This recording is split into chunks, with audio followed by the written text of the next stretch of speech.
বগুড়া নগরীর শহীদ টিটু মিলনায়তনে বসেছে বিভিন্ন প্রজাতির বাহারি সব দেশি বিদেশি গাছের মেলা। বৃক্ষরোপণে সাজায় দেশ সবার আগে বাংলাদেশ, এই প্রতিপাদ্যে দেশব্যাপী চলমান বৃক্ষরোপণ কার্যক্রমের অংশ হিসেবে আজ থেকে শুরু হয়েছে 7 দিনব্যাপী বৃক্ষরোপণ অভিযান ও বৃক্ষ মেলা। সকালে পৌর এডওয়ার্ড পার্কে মেলার উদ্বোধন করেন বগুড়ার জেলা প্রশাসক তৌফিকুর রহমান। মেলায় সরকারি ও বেসরকারি নার্সারি ও উদ্যোক্তাদের প্রায় 40টি স্টল স্থান পেয়েছে। একই স্থানে অল্প সময়ে স্বল্প খরচে সব প্রজাতির চারা পেয়ে খুশি আগত দর্শনার্থীরা। বৃক্ষরোপণের সুফল নিয়ে কথা বলেন তারা। ভালো ভালো গাছই দেখলাম, ফুলের গাছ কেনার ইচ্ছা ছিল, এজন্য একটা কিনলাম। এরকম উদ্যোগ আসলে কিছুদিন পরপর হওয়া উচিত, যাতে আমাদের ছেলেমেয়েরা ভবিষ্যৎ প্রজন্ম গাছের সাথে পরিচিত হয় এবং গাছ লাগাতে পারে। ফল খাইতে পারবে, অক্সিজেন পাবে, দেশটা ভালো থাকবে। আমাদের ফলের গাছ যত লাগাবেন তত ফল ভালো হবে।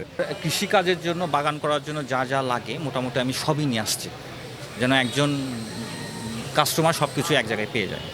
বৃক্ষরোপণ ও বন তৈরির গুরুত্ব তুলে ধরে সবাইকে উদ্বুদ্ধ করেন জেলা প্রশাসক সহ আলোচনা সভায় উপস্থিত বক্তারা। বৃক্ষ রোপণ করি, বন তৈরি করি, এগুলো কিসের জন্য? আমাদের অক্সিজেনের ঘাটতি যেন না হয়, কার্বন ডাইঅক্সাইড যেন তারা ট্র্যাপ করতে পারে, অর্থাৎ কার্বন ডাইঅক্সাইড কমিয়ে দেয়। সে কারণেই আমাদের গাছ লাগানো উচিত। ছাত্রছাত্রী এবং তার অভিভাবকদের কাছে বিনীত অনুরোধ রাখবো, সবাই যেন নিজের একটা করে গাছ লাগাও। বাবা মাকে অনুরোধ করো, তোমরা একটা করে গাছ লাগাও, তোমরা সমাজের আগামী দিনের আলো। বিভাগীয় বন কর্মকর্তা বলেন, মানুষ মেলায় এক ছাদের নিচে অনেক সুবিধা পেয়ে থাকে। বৃক্ষমেলা হলো ওয়ান স্টপ সার্ভিস। এখানে একই ছাদের নিচে বনজ, ফলজ, ঔষধি, বিরল, দুর্লভ প্রজাতি, অর্নামেন্টাল, ইনডোর প্ল্যান্ট, এই সমস্ত গাছগুলো খুব কম সময় এবং কম খরচে পাওয়া যায়।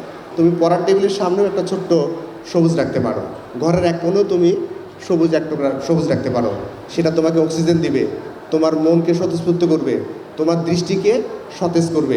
মেলার স্টলগুলোতে বিভিন্ন জাতের প্রায় 1.5 লক্ষাধিক ফলদ, বনজ ও ঔষধি গাছের চারা প্রদর্শিত ও বিক্রি করা হচ্ছে।